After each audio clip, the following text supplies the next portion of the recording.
जय हिंद, जय भारत। दोस्तों, आज हम 3 मई 2021 का करंट अफेयर पढ़ेंगे। दोस्तों, मैं डेली आप लोगों को करंट अफेयर भेजता हूँ। इसमें मेरा एक ही मकसद है, इस लॉकडाउन के दौरान आप लोग अपनी पढ़ाई जारी रखना और जैसे ही लॉकडाउन खुलेगा उसी के साथ में हम अपनी दोबारा स्टाफ सिलेक्शन कमीशन की तैयारी शुरू कर देंगे। तो सभी विद्यार्थियों से मेरा यही अनुरोध है कि डेली आप ये वीडियो जो मैं करंट अफेयर की भेजता हूँ इसको ठीक से सुनो और अपने नोटबुक के अंदर इसको लिखते रहो। चलो तो आज का करंट अफेयर पढ़ते हैं। हाल ही में भारत और रूस के बीच 2+2 मंत्रिस्तरीय संवाद स्थापित करने के लिए सहमति हुई है। इसमें कौन से दो मंत्री भाग लेते हैं?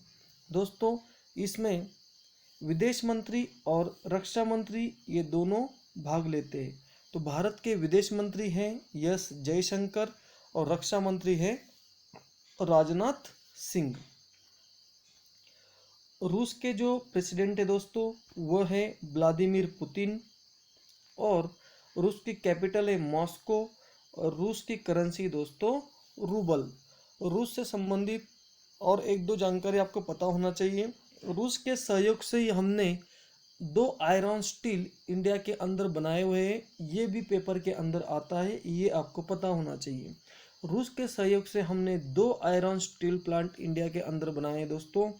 एक है बोकारो, एक दोस्तों बोकारो जो झारखंड के अंदर है दोस्तों। कहाँ पर है? झारखंड के अंदर है। दूसरा है दोस्तों भिलाई। भिलाई जो है दोस्तों है वो है छत्तीसगढ़ के अंदर। कहाँ पर है? छत्तीसगढ़ के अंदर है। और इसके अलावा 2 और हमारे स्टील प्लांट हैं। एक है दुर्गापुर के अंदर, दुर्गापुर के अंदर इसको हमने बनाया है यूके की सहायता से, इसको बनाया हुआ है। और एक है दोस्तों राउरकेला के अंदर। कहाँ पर है? और एक राउरकेला के अंदर है। राउरकेला के अंदर, राउरकेला ये दोस्तों किसके सहयोग से बनाया हमने? ये बनाया हमने जर्मनी के सहयोग से हमने इसको बनाया है। तो ये आपको चारों पता लग गए, दुर्गापुर, राउरकेला, उसके बाद बोकारो और भिलाई, ये हमारे आयरन स्टील प्लांट है। रूस के सहयोग से न्यूक्लियर पावर प्लांट भी हमने स्थापित किया है दोस्तों। और ये कहाँ पर हमने स्थापित किया है न्यूक्लियर पावर प्लांट?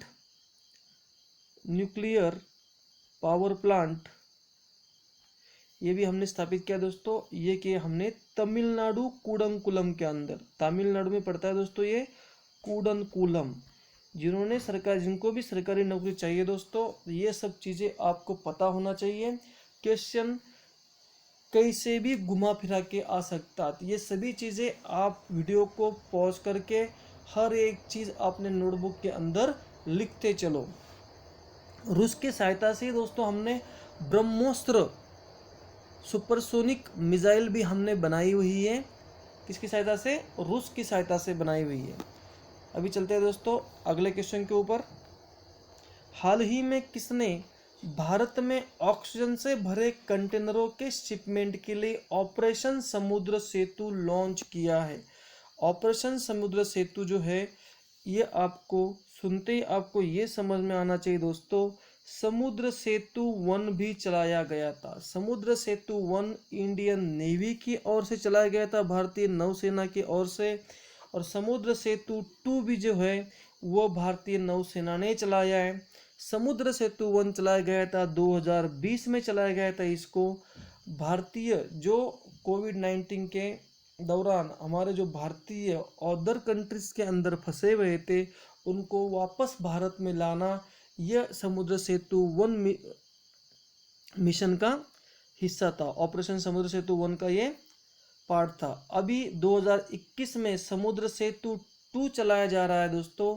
इसका मकसद है कि जो ऑक्सीजन के जो सिलेंडर है वो ऑक्सीजन के जो कंटेनर है वो भारत के अंदर पहुंचाना। ये कहाँ से लाए जाएंगे दोस्तों? एक तो लाए जाएंगे आप बहरीन से, सिंगापुर से, थाईलैंड से। इसके लिए 7 जहाज हमारे इसी काम में लग जाएंगे। भारतीय वायुसेना दिवस कब मनाया जाता है दोस्तों? ये मनाया जाता है 8 अक्टूबर को दोस्तों। भारतीय वायुसेना दिवस मनाया जाता है 8 अक्टूबर को। भारतीय वायुसेना के चीफ कौन है? Air chief marshal Rakesh Singh Bhadauria. भारतीय थल सेना दिवस कब मनाया जाता है दोस्तों? ये मनाया जाता है 15 जनवरी को। भारतीय थल सेना के अध्यक्ष कौन है? जनरल मुकुंद नरावने। भारतीय नौसेना दिवस दोस्तों कब मनाया जाता है? ये मनाया जाता है 4 दिसंबर को। इसके चीफ है दोस्तों एडमिरल करमबीर सिंह, इसके चीफ है। क्वेश्चन नंबर 3, हाल ही में केंद्रीय मंत्री रविशंकर प्रसाद ने G7 डिजिटल एंड टेक्नोलॉजी मंत्री स्तरीय बैठक में भारत का प्रतिनिधित्व किया।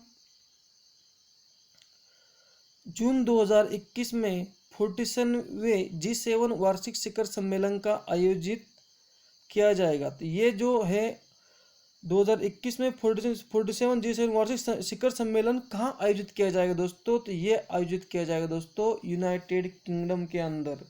कहाँ पे आयोजित किया जाएगा? यूनाइटेड किंगडम के अंदर। कल ही मैंने आपको बताया था यूके के अंदर कौन कौन से कंट्रीज आती हैं। नॉर्थ आयरलैंड आता है दोस्तों, स्कॉटलैंड आता है, वेल्स आती है और इंग्लैंड आता है। ये सभी 4 कंट्री मिलकर क्या बनता है? यूके बनता है दोस्तों। ये जो G7 कंट्रीज़ हैं, G7 कंट्रीज कौन कौन सी हैं? Germany, France, Japan, USA, Italy, Canada और इंग्लैंड। ये G7 कंट्रियों का एक समूह है। पहले ये G8 था। G8 की स्थापना हुई थी दोस्तों 1997 के अंदर, और उसमें 2014 में इसमें से रूस अलग हो गया। अभी क्या है दोस्तों? ये G7 कंट्रीज है। और इनका 2021 का जो शिखर सम्मेलन होने वाला ये कहाँ होगा दोस्तों? यूनाइटेड किंगडम के अंदर होगा।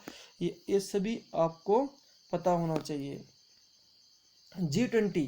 G20 2020 की बैठक कहाँ होगी? G20 2020 की बैठक होगी दोस्तों सऊदी अरब के अंदर। कहाँ पे होगी? G20 जो समूह है इसकी बैठक होगी दोस्तों सऊदी अरब के अंदर होगी। हो गई थी G20 की, कहाँ पे हुई थी? सऊदी अरब के अंदर हुई थी 2020 की। और 2021 की G20 की बैठक कहाँ होगी? 2021 की G20 की बैठक होगी दोस्तों इटली के अंदर। कहाँ होगी? इटली के अंदर होगी। और 2023 की बैठक होगी दोस्तों भारत के अंदर। 2023 की बैठक कहाँ होगी दोस्तों? भारत के अंदर होगी G20 की। G20 का कहीं पर भी हेडक्वार्टर नहीं दोस्तों, ये खाली बातूनी मंच है। क्वेश्चन नंबर 4, हाल ही में अमिताभ चौधरी को 3 साल के लिए फिर से बैंक ने प्रबंध निदेशक और मुख्य कार्यकारी अधिकारी बनाने को मंजूरी दी है। तो कौन से बैंक के अभी ये MD एंड CEO बनेंगे दोस्तों? ये बनेंगे अभी एक्सिस बैंक के MD एंड CEO बनेंगे। एक्सिस बैंक की स्थापना हुई थी 1993 में। इसका हेडक्वार्टर है दोस्तों मुंबई के अंदर। और ये अभी MD and CEO axis bank के बने दोस्तों 3 साल के लिए बने गए। कितने साल के लिए बने गए? 3 साल इनका कार्यकाल होगा। SBI के चेयरमैन कौन दोस्तों? SBI के चेयरमैन हैं दिनेश कुमार खारा। ये पता होना चाहिए आपको। दिनेश कुमार खारा जो है SBI के चेयरमैन हैं। नेक्स्ट है नाबार्ड के चेयरमैन दोस्तों गोविंद चिंतालू। नाबार्ड के चेयरमैन कौन दोस्तों? गोविंद चिंतालू जो है नाबार्ड के चेयरमैन हैं। ये भी आपको पता होना चाहिए, गोविंद चिंतालू। और नाबार्ड की जो स्थापना हुई थी दोस्तों ये शिवरमन समिति जो है उसकी सिफारिश पे नाबार्ड की स्थापना हुई थी 12 जुलाई 1982 को। 12 जुलाई 1982 को शिवरमन समिति की सिफारिश पे इसकी स्थापना हुई थी। अभी मैंने आपको 2-4 दिन पहले क्वेश्चन पढ़ाया था। आरबीआई निजी बैंकों के प्रबंध निदेशक व मुख्य कार्यकारी अधिकारी के लिए अधिकतम कितना कार्यकाल तय किया है? इसके लिए उन्होंने कार्यकाल तय किया, अधिक से 70 वर्ष होगी या फिर उनका 15 वर्ष का कार्यभार होगा। जो सबसे अधिक पहले होगा, इससे ज़्यादा वो एमडी एंड सीईओ नहीं रह सकते। सीडीबी के बैंक के नए अध्यक्ष कौन दोस्तों? यस रमन। सीडीबी बैंक के अध्यक्ष कौन है? यस रमन है सीडीबी बैंक के नए अध्यक्ष। और स्टेट बैंक के तो पता ही आपको बता दिया मैंने, दिनेश खारा। आगे चलते हैं, क्वेश्चन नंबर 5। बीते दिनों चर्चा में रहा लगा भी ओमर उत्सव किस देश से संबंधित है? दोस्तों ये लगा भी ओमर उत्सव जो है ये इजराइल से संबंधित है। ये इसी त्योहार के दौरान इजराइल के अंदर भगदड़ मची और इसी भगदड़ में 44 जो है इसमें मृत्यु की आशंका है। 44 लोग यहाँ पर मृत्यु हो चुके हैं और 1000 से ज़्यादा लोग यहाँ पर क्या है घायल हो चुके हैं। इसलिए अभी थोड़ा ये आपको लगा भी ओमर उत्सव पक्का याद रखना है। ये किससे कौन से देश संबंधित है? ये दोस्तों इजराइल से संबंधित है। यहूदियों के पूजा स्थल को क्या कहा जाता है? जो इजराइल के अंदर जो धर्म है दोस्तों, यहाँ पर यहूदी रहते हैं और इन यहूदियों के धर्मस्थल को क्या कहा जाता है? सिनेगोग। सिनेगोग क्वेश्चन किसी भी तरह से आ सकता है दोस्तों, इसलिए पता होना चाहिए आपको। इनके धर्मस्थल को बोलते हैं सिनेगोग। पाइथन 5 मिसाइल हमने इजराइल से खरीदा है। आगे चलते हैं दोस्तों, क्वेश्चन नंबर 6। हाल ही में अटलांटिक संधि संगठन ने किस देश में डिफेंडर यूरोप 21 संयुक्त सैन्य अभ्यास शुरू किया है? दोस्तों ये शुरू किया है अल्बानिया के अंदर। अल्बानिया में शुरू किया है। ये जो अटलांटिक संधि संगठन जो है दोस्तों, इसी को बोलते हैं नाटो। इसी को बोलते हैं नाटो। नाटो के अंदर टोटल 30 देश आते हैं। 30 देश आते हैं दोस्तों नाटो के अंदर। उत्तर अटलांटिक संधि संगठन क्या कहते हैं इस नाटो को? उत्तर अटलांटिक संधि संगठन। ये रूस या फिर सोवियत संघ के खिलाफ सैन्य गठबंधन है। इसका हेडक्वार्टर दोस्तों ब्रुसेल्स बेल्जियम के अंदर। इसका हेडक्वार्टर दोस्तों ब्रुसेल्स बेल्जियम के अंदर इसका हेडक्वार्टर है। नाटो किस लिए बना था? जो रूस या सोवियत संघ के खिलाफ एक सैन्य गठबंधन है दोस्तों। और इसकी अभी संयुक्त एक्सरसाइज हो रही है। कहाँ पे हो रही है? अल्बानिया के अंदर हो रही है। नाटो का मुख्यालय बता दिया मैंने आपको, ब्रुसेल्स बेल्जियम के अंदर है। और यूरोपियन यूनियन का मुख्यालय कहाँ पर स्थित है दोस्तों? ये है ब्रेक्सिट यूके के अंदर इसका हेडक्वार्टर है। आगे चलते हैं, क्वेश्चन नंबर 7। हाल ही में किसने वैश्विक वन लक्ष्य रिपोर्ट 2021 जारी की है? दोस्तों ये जो वैश्विक वन रिपोर्ट जो है ये जारी करता है संयुक्त राष्ट्र। ये रिपोर्ट जारी की दोस्तों संयुक्त राष्ट्र ने जारी की है। और ये रिपोर्ट दोस्तों जारी की है संयुक्त राष्ट्र ने जारी की है। संयुक्त राष्ट्र ने जारी की है। 25% जनसंख्या जो दोस्तों, इनके अनुसार 25% जनसंख्या जो है वनों पे निर्भर है। वनों पर निर्भर है। वनों पे निर्भर है। और इंडियन फॉरेस्ट सर्वे रिपोर्ट के अनुसार सर्वाधिक वन क्षेत्र कहाँ स्थित है? ये जो रिपोर्ट है दोस्तों हर 2 साल में एक बार आती है। और इंडियन फॉरेस्ट सर्वे रिपोर्ट, इसका जो हेडक्वार्टर दोस्तों कहाँ पर है? ये है देहरादून के अंदर। ये कहाँ है दोस्तों? देहरादून के अंदर। और इसका जो रिपोर्ट है, रिपोर्ट के अनुसार सर्वाधिक वन क्षेत्र कहाँ पर है? तो वो है दोस्तों मध्य प्रदेश के अंदर। संयुक्त राष्ट्र पर्यावरण कार्यक्रम का मुख्यालय कहाँ पर है? संयुक्त राष्ट्र का पर्यावरण कार्यक्रम का मुख्यालय दोस्तों ये है नैरोबी के अंदर। ये कहाँ पर है? Nairobi, Kenya. नैरोबी कहाँ पड़ता है? केनिया। यहाँ पर है इसका हेडक्वार्टर। Question number 8। हाल ही में consultancy firm brand finance 2021 ranking में पहली बार कौन सी भारतीय बीमा कंपनी शीर्ष 10 सबसे मूल्यवान बीमा ब्रांड में शामिल हुई है? तो दोस्तों ये कंपनी है भारतीय जीवन बीमा निगम LIC। पहली बार पहली बार ये भारतीय जीवन बीमा निगम जो है फर्म ब्रांड फाइनेंस 2021 रैंकिंग में विश्व में 10 ब्रांड में शामिल हो गई है। दोस्तों LIC की स्थापना किस अधिनियम के द्वारा हुई थी ये भी आपको पता होना चाहिए। दोस्तों LIC की स्थापना जो है 1956 के अधिनियम के आधार पर हुई थी। और बीमा क्षेत्र में एफडीआई की सीमा मैंने पहले ही बता दिया था आपको। बीमा क्षेत्र में एफडीआई की सीमा कितनी कर दी है, पहले थी दोस्तों ये 49% थी बीमा क्षेत्र में एफडीआई होता है फॉरेन डायरेक्ट इन्वेस्टमेंट, इसमें पहले 49% थी, अब कितनी हो गई दोस्तों, अब हो गई है 74%। अभी एफडीआई को मंजूरी दे दी है। क्वेश्चन नंबर 9, प्रतिवर्ष विश्व प्रेस स्वतंत्रता दिवस कब मनाया जाता है। प्रतिवर्ष विश्व स्वतंत्रता दिवस दोस्तों मनाया जाता है 3 मई को, आज ही मनाया जाता है दोस्तों। प्रतिवर्ष मनाया जाता है विश्व प्रेस स्वतंत्रता दिवस। विश्व प्रेस स्वतंत्रता दिवस कब मनाया जाता है, 3 मई को मनाया जाता है। प्रेस फ्रीडम इंडेक्स 2021 में, प्रेस फ्रीडम इंडेक्स 2021 में भारत का कौन सा नंबर आया था, तो भारत का रैंकिंग था दोस्तों 142 रैंकिंग पे था। सबसे टॉप पर कौन था दोस्तों, तो वो था नॉर्वे। सबसे टॉप पर कौन था दोस्तों, नॉर्वे।